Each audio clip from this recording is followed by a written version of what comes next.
Discussion keeps the world turning. This is Round Table. You're listening to Round Table. I'm Steve Hatherley today with Fei Fei and Yushan. Coming up, we celebrated the work-from-home revolution. No traffic, no trousers, total freedom.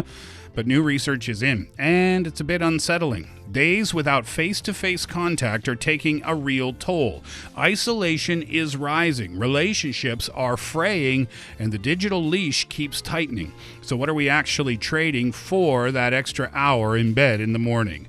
Our podcast listeners, that is you, can find us at Roundtable China on Apple Podcasts. Don't forget that we love to hear from you too. So send your voice notes to Roundtable Podcast at QQ1.com. One more time, Roundtable Podcast at QQ.com.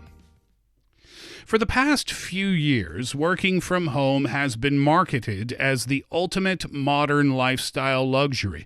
We've all championed the dream of no more stressful morning commutes or working in our comfortable sweatpants and having complete flexibility over our daily routines. But a wave of groundbreaking studies is revealing that the walls of our home offices are closing in on us, triggering a crisis of isolation and mental distress. Today, we're going to pull back the curtain on the WFH paradox, the work-from-home paradox. We'll look at some new research that has revealed how spending days with absolutely no human contact is driving a surge in mental health issues.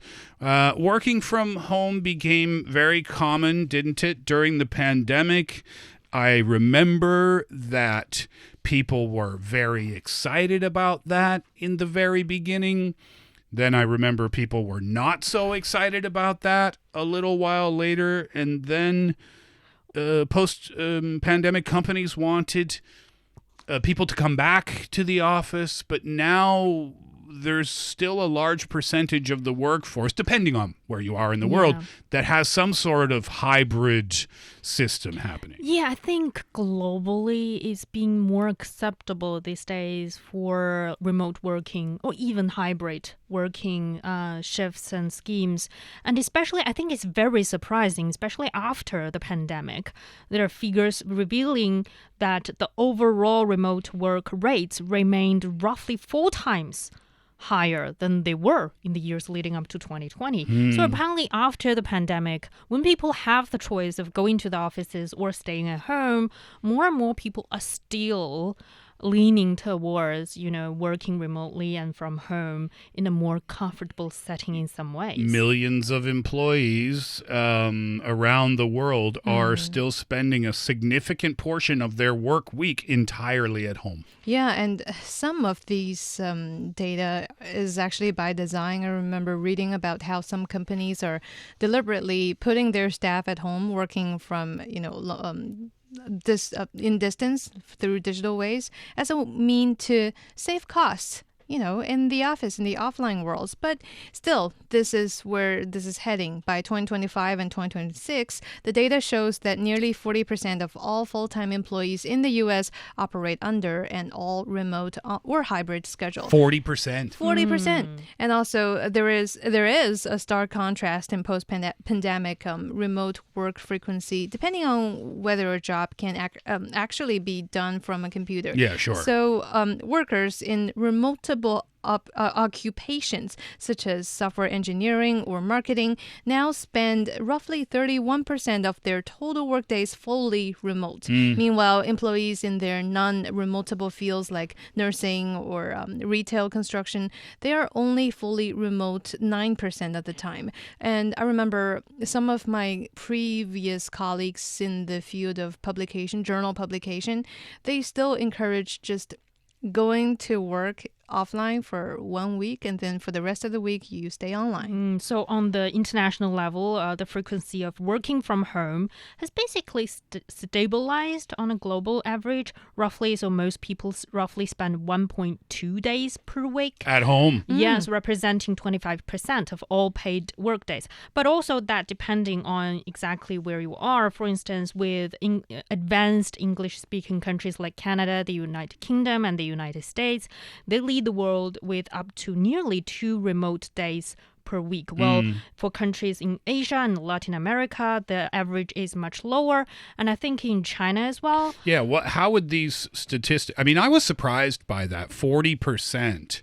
Some sort of hybrid or work from home situation. The numbers in China wouldn't be even close to 40%, I would think. Well, actually, after the pandemic in recent years, remote work started to be phased out in most Chinese companies. But we do still have, work positions that can be done remotely. For example, when it comes to telecommunications, when it comes to internet, e-commerce, information technology, they are still, a large part of them are done remotely. I don't have like a really trustworthy report or set of data telling us the percentage, the portion of people that are working remotely. Well, live streamers would qualify.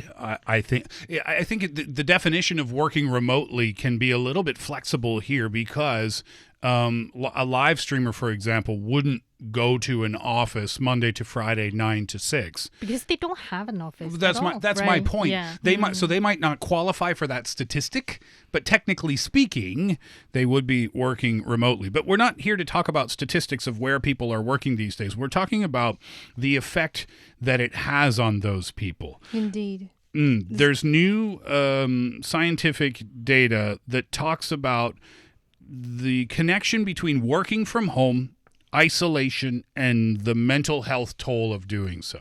Yeah, there has been a massive study published in the prestigious journal called Science that's combined data from 5 nationally representative surveys of workers across the U.S. tracking over 580,000 people. So by comparing jobs that can easily be done from a laptop to physical on-site roles, the researchers were able to pinpoint some of the real psychological toll of working from home. So what they discovered was that this shift is a massive factor in our modern mental health struggle, explaining about a third of the overall rise in anxiety and depression we've seen nationwide over the past 15 years. And the most alarming metric from this very research is the massive jump in time spent completely by oneself during the workdays. What was the percentage for that? About more than 80% of remote employees spent their entire work shift entirely alone. So that's why here, I think for Chinese cases like live streamers or people that run one-person companies, they don't really qualify as working from home, but they are working alone a lot. Yeah. So it was actually 84, you said over 80%. It was closer to 85. It was 84% of remote employees spend their entire workday alone. Nobody else around. Now, if you compare that to your traditional on-site worker, like an office worker or something like that, that's 23%. So it's obviously going to be a huge difference, and it is. So for those who live by themselves, the probability of going a whole day without a single face-to-face human interaction spikes by 80%. Now, what is the problem with that? That I think we need to explain a little bit about why face-to-face human interaction is very important and why isolation for a long time can trigger mental health issues. Because also according to that report, the daily isolation can translate into severe measurable consequences within the health system. There are more people reported to have higher levels of depression and sadness during their work hours. And also the psychological stress. They also led to verified spikes in visits to mental health professionals and so on and so forth. So when we are talking about physical interactions, our brains, in a simpler way to say it, is our brains need them. And really, when we think about social interactions, we think about those deep talks we have with our friends, family. Doesn't have to be. It doesn't have to be, indeed. In reality, the sociological and psychological studies, they have proven that even the low-stakes interactions, meaning saying hi to your neighbor or saying thank you to the cashier behind the desk that kind of check out for you after you go to the convenience convenience store. The barista at the coffee Yeah, shop. that I miss counts. those small talks. Yeah. So those kind of things, they really help to kind of alleviate your level of happiness. And these light, superficial connections also are able to reinforce our sense of belonging and make us feel kind of acknowledged. So instead of just staying indoor all the time, I believe these are also crucial ways to help. Yeah, I remember when I was a reporter in another country, I work remotely because we don't have an office in that country. And most of the time, if I'm not doing reporting outside of the my home office, I'm alone at home writing my reports or researching for the next topics. Sometimes I just couldn't concentrate in that small office room in my room, and I have to go outside, have a small talk with the barista in my community cafe, just very, as said, light-hearted, superficial exchanges like how's the day. I'm not exchanging anything deeper, but that makes me feel there is a connection with the real world. And it's not just you. This is from the Wu Tsai Neuroscience Institute this year. When we completely withdraw from physical interactions, our brains suffer in ways that mirror physical starvation or severe sleep deprivation. That's why I can't focus. Yeah. Neuroscientists, they've found that social isolation is directly implicated in rising rates of cognitive decline, heart disease, and a weakened immune system because our brains evolved to require social stimulus to regulate stress. And if we don't have that kind of daily input, if you will, our bodies stay in a chronic state of fight or flight, and it really impacts your cognitive and physical longevity. That is shocking to me. I want to repeat that. When we don't interact with other human beings, our brains suffer in the same way it does when we starve or when we are sleep deprived. And also, very surprisingly, I think, when we're talking about these kind of physical interactions, even interactions with people we don't like, also help. Yes. So it's not about only communicating with the one I love or the barista that I like, but also with somebody I hate would also help with this health of my brain. Which is totally counterintuitive, right? Because you think, oh, I hate that guy so much, I don't want to talk to him. Oh, no, here he comes. Hi. But that's actually good for you. Yeah, because it sort of forces our brains to going out of its own comfort zones and start to practice this intellectual humility.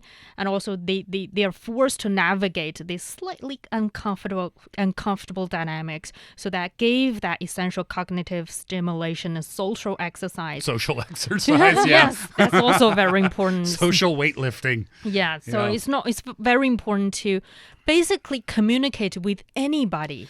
Now, that said, there's a fine line between interacting too little and interacting too much, because there was also research done on couples that work from home together.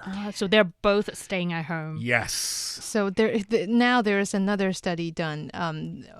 The team kind of conducted a 10-day diary study. Diary study, if I'm remembering correctly, that followed 117 full-time employees who work from home alongside their partners. And it was meant to track their relational dynamics over consecutive workdays as the two of them worked together. They read their diaries to see how they were getting along. They did this from Australia, from University of New South Wales. So what did they find from reading the couple's diaries? So when partners transitioned to remote work together, their home lives were heavily disrupted by ICT permeability. That means the way digital tools like email, Slack, Zoom meetings, so on and so forth, that sort of extract that barrier between your professional and personal life. So research on these full-time remote couples show that these digital intrusions cause severe after-work frustration and relational conflict. So this constant connectivity makes it incredibly difficult for partners to mentally log off and focus on their own romantic connection. Yeah, log off almost means literally, because working from home, the line between work and home, it used to be so clear, right? When Yeah. the minute you exit the building, the office where you work, that's when your private life begins. And those are two separate worlds. But when you work at home, that line is very much blurred or even disappears, and you're checking emails all day, you're connected mentally all day. And when both members of the relationship are both doing that, then you don't have time, or you don't realize to make time to only focus on your relationship, have conversations that are about your relationships. That's what the research found here, is that it's a strain on the relationship because of that. Yeah, I think he sort of created this illusion that you are both staying at home, so you're together. But, literally you are not together, because you're in the middle of a conversation. The other partner needs to check, sort of listening to you, but also scrolling on their phones and replying to work messages.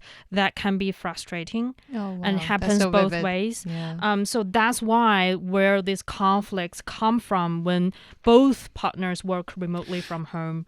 And also, it has a heavier psychological burden on women because the blurring of domestic and professional boundaries falls disproportionately on women who still handle the majority of invisible labor, for example, small chores, child care, emotional support, but also have to juggle between different tasks at her job. One of the surprising results was that there was a short-term boost to job productivity for couples that were both working remotely and living together, because they would redirect their energy away from a frustrating relationship task and say, I'm just going to work again. So it's stressful on your relationship, but because you're stressed in your relationship, you focus more on your work. But it's not a good sign. And actually. they found a productivity spike there, but no, not very helpful to the relationship at all. Fei Fei, you worked at home for a period of time during the pandemic, right? Yeah, I worked twice. Did you enjoy it? No, not at all.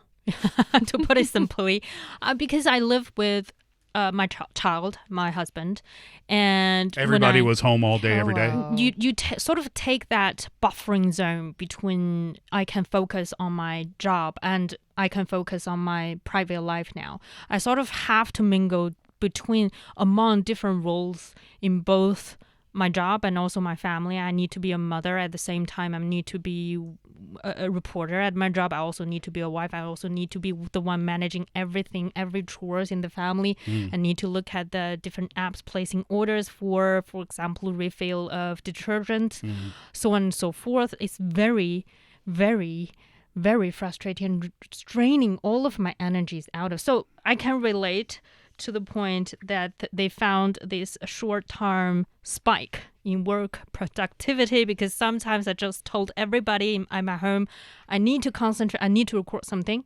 Don't come into this room. I'm going to close the door. You need to stay silent outside so that I can have half an hour only me time. Yeah, that switch of persona is always hard, but it's very necessary when you kind of need to tune down to just focus on one thing amid all the external expectations put on you, depending on how many roles you have. We talked about the rise of one-person companies in China. Yeah, before. That this would qualify. I mean, it's not under the definition of remote work, But it is working It alone. kind of is, Yes. yeah. It's And I think working it's alone. also one of the challenging factor when people are thinking about starting their own OPC, one-person company, is that you don't have a team member, for example, to exchange, to brainstorm, for instance, or to basically just communicate over coffee about, what's your holiday plan, so on and so forth. So you feel like very isolated from the rest of the world.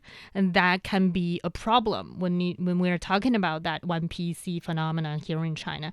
And there are ways, actually, I think governments are building platforms to sort of creating that third party platform and space so that people can have real physical interactions with each other. You sort of deliberately create that kind of space. And I think even for these kind of work from home workers, either both for couples or alone, this kind of third places is also very important, so that you're not feeling, people need a sense of community, that you belong somewhere in the world and somebody sees you. I mean, I think that's a different issue almost.